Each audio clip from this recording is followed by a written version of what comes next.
Hey everybody, Jason here. I hope you're all doing really good. Today I'm working on an iPhone 10, I believe, that was sent here all the way from Sweden.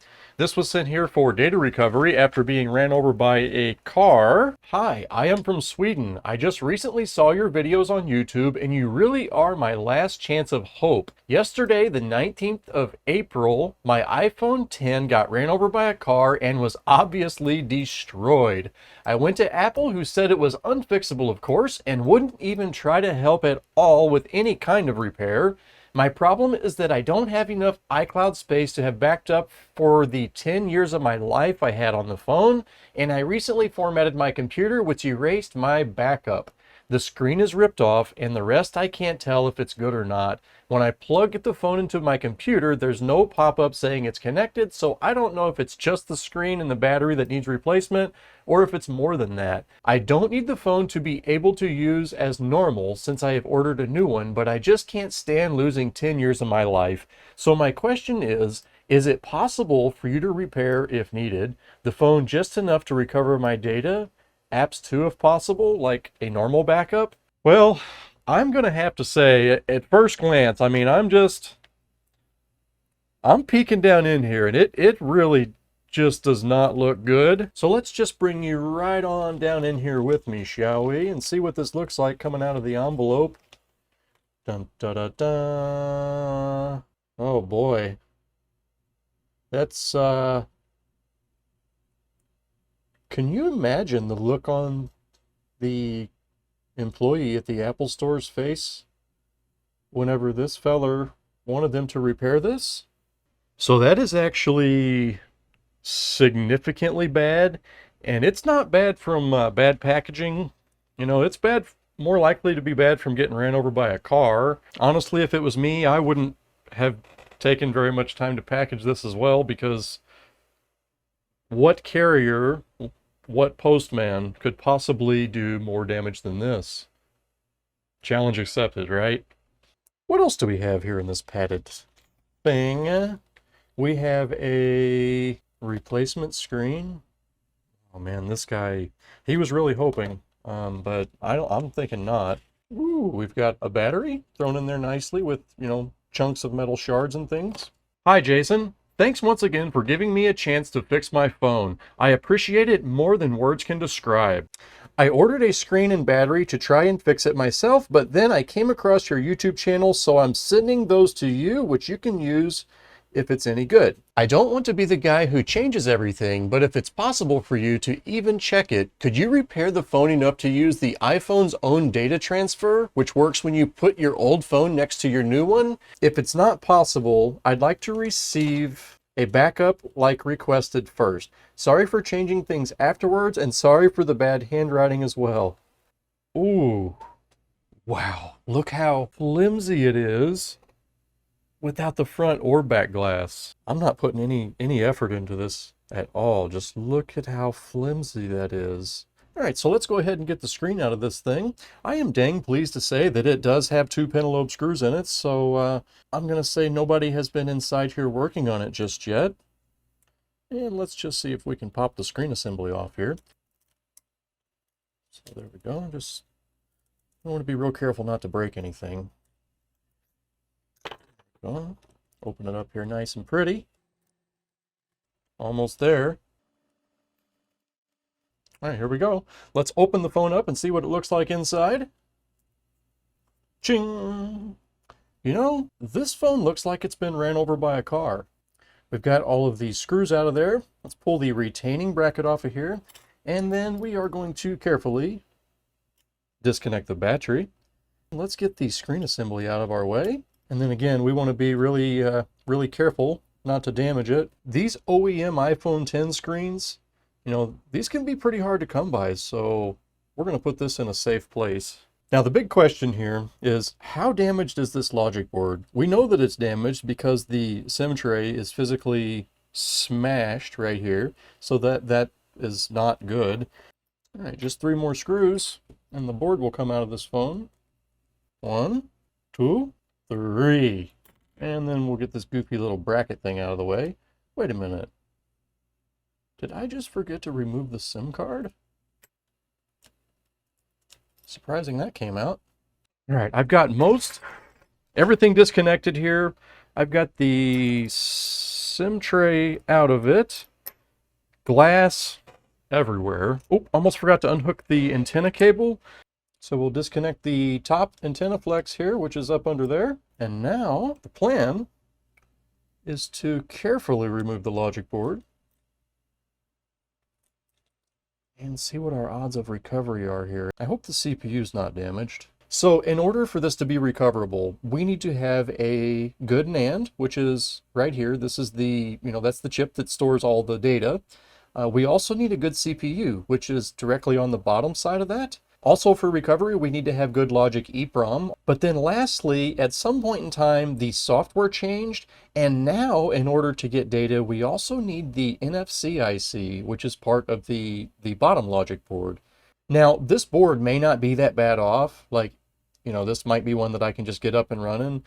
But since it's been ran over by a car, and with the extent of the damage, I mean, I can see right away that it's been pulled apart. This is most likely in really, really bad shape. So I'm not expecting this to be just easy. This is most likely going to need a full board swap. So let's have a look at it. So here we are under the microscope, and I am really not liking what I'm seeing here. I'm worried that this one may be damaged beyond recovery. I'm noticing that it's really common for this shield here to get smashed. This is the shield that has the, the racer IC under it. But I'm noticing that this smash is extending out into this shield, which I think that it's actually damaged the NAND. I believe that the NAND memory, the flash memory, is actually damaged. So I'm going to just kind of carefully peel back our sticker here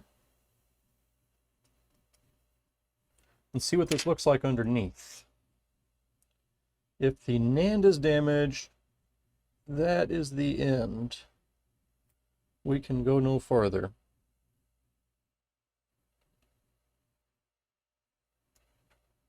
But they are pretty tough. I mean, maybe it survived.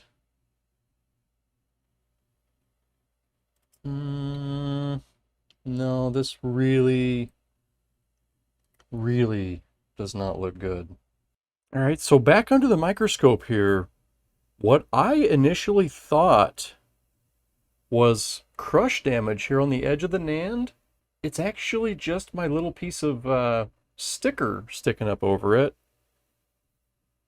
So there is a chance that NAND survived. We've got one little rounded off corner over here.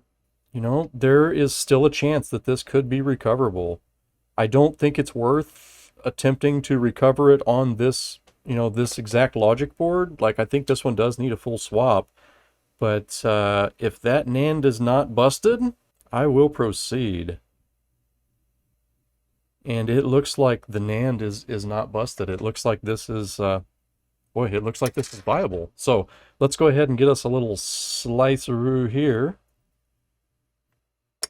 And to keep from making a humongous mess out of these stickers when I go heating everything, let's just go ahead and pull this out of the way. Watch this board be recoverable without swapping the CPU and everything. That, I would say that would be really surprising, but I would be lying. I'm going to go ahead and pull this board apart. This is really bad. There's glass everywhere. I'm just about to the point where I'm going to stop and do some cleanup because I don't want to work with all this glass here all this time. But go ahead and pull the board apart first. So screws aside. I'm going to just slip this board right onto my heater here and warm this thing up to, I don't know, 180 or 200 degrees C, or roughly something like that. I've actually got my motherboard disassembler set to 205 degrees C. I'm going to let this warm up just a little bit and then lift the board off of there. And then we will find out if the CPU is okay, if the logic EEPROM is okay, if the NFC IC is okay, and it looks like NAND survived. I don't know, guys. Under the microscope, NAND looked pretty good, but maybe my eyes are playing tricks on me. When I just look at NAND with my naked eyes and move it back and forth here, you see just in front of the lettering here, it seems to me like we have an indentation. I mean, It seems okay-ish under the microscope, but this thing really took a heck of an impact, and I just... Wait a minute. I can feel it. No, I can feel it. There's, yeah, if I feel right over here on this edge, right over here by where the letters are, I can feel somewhat of a lip. Ow! Except now it's getting a little bit too hot to be touching. All right, almost there. I think we are pretty much up to temp here. Now, normally I am extremely careful to not disturb the factory balls because I like to just sit these right back together. But I think it's pretty safe to say that this one has already had its balls disturbed. So we're just going to kind of flick that to the side. Now, what is good and what is bad? We are going to need the CPU to be good. We are going to need the logic EEPROM to be good, which right here you have your big old hunkin' Hydra IC. And then right next to that, that's our logic EEPROM. It's probably good. And then of course we need the NAND on this side to be good. I have my doubts. And lastly, on the bottom of the board, we have a NFC IC hiding down around in here somewhere, and that also needs to be transferred. Otherwise, if it doesn't match, the phone will boot to where it comes up to the wallpaper, but after you enter the passcode, it's going to do a attempting data recovery process in which will fail. Let's look at the CPU, okay? Having a gander at the CPU under the microscope here, I'm just going to go ahead and clean some of the thermal compound off of here and see if we can get a look at the surface. Now, we're not actually looking at the surface of the CPU here. We are looking at the, the surface of the RAM that is on top of the CPU. Boy, I really don't like, I don't like seeing this. This board was actually smashed hard enough to shatter the PMIC. You see all these shatter marks we have here in the PMIC?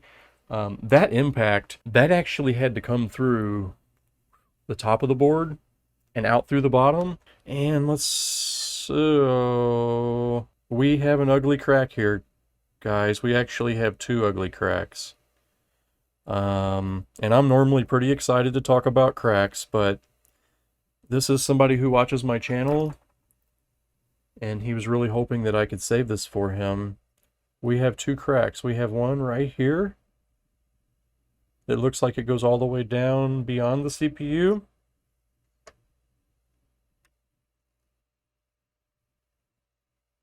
And then up here, this one's a little bit more well-defined. So I can see that the RAM on the top of this is cracked, but I'm not completely sure if that's going all the way through the CPU. It most likely is, because to get to the RAM, it had to go through the CPU to get there. I'm going to trim this away just a little bit, just to reassure myself that that this is a non-recoverable board. I'm going to try this first, just to see. If the RAM is cracked, but the CPU is not, the RAM is replaceable, and the data could still be intact, but I really do not think that's going to be the case here. I think we've got... I think we have a busted CPU. So, back under the microscope, I'm going to warm this up and just kind of start flaking some of this stuff, some of the glue back. I need to see the edge of the CPU, like, really clearly. I don't want to guess at this because, I don't know, truthfully, I'm just grasping at straws for this guy. If it was just a severely damaged board, it would be much easier to swap this board than it would be to fix all the other carnage. Yeah, now with the heating, we can clearly see liquid starting to ooze up from the crack here. You can see where the RAM's cracked. So the crack actually goes across here, and then it's shattered this way, and then this is really bad. This thing is gonna be done. What a bummer. And with the damage done to the phone, it's not even gonna be worth shipping it all the way back to Sweden. Really feel bad for this guy. Just ignore the that big scratch in the PCB. That was some other guy. All right, so I got enough of the glue cleared back here to where I can see both the RAM and the CPU. Oh, and now I can see very clearly that the crack goes through the RAM and the CPU. I don't think my microscope camera will be clear enough to be able to show you that, but what a bummer. Yeah, that really is a bummer. This one's going to be non-recoverable, guys. We've absolutely, positively got to have a non-broken CPU in order to be able to transfer data. This is somebody who has said that there is 10 years of their life on here, and there's just absolutely nothing that I can do about that.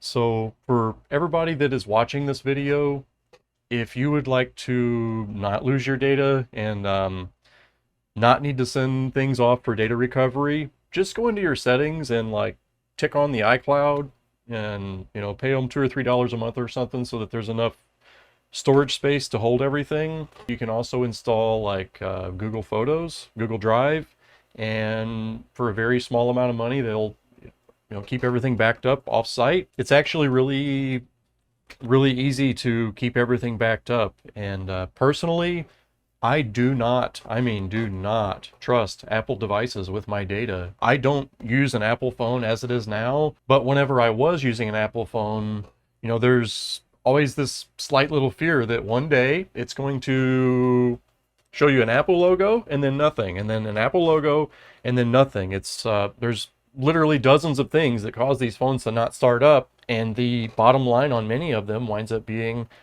no backup for use. Ah, boy. What a bummer. This, he's going to lose his data. Actually, he's already lost his data. Gone. All right, everybody. That's going to be the end of this video. I'm not going to drag this out any farther. I'd have to give somebody bad news. So, thanks for watching. Have a good day.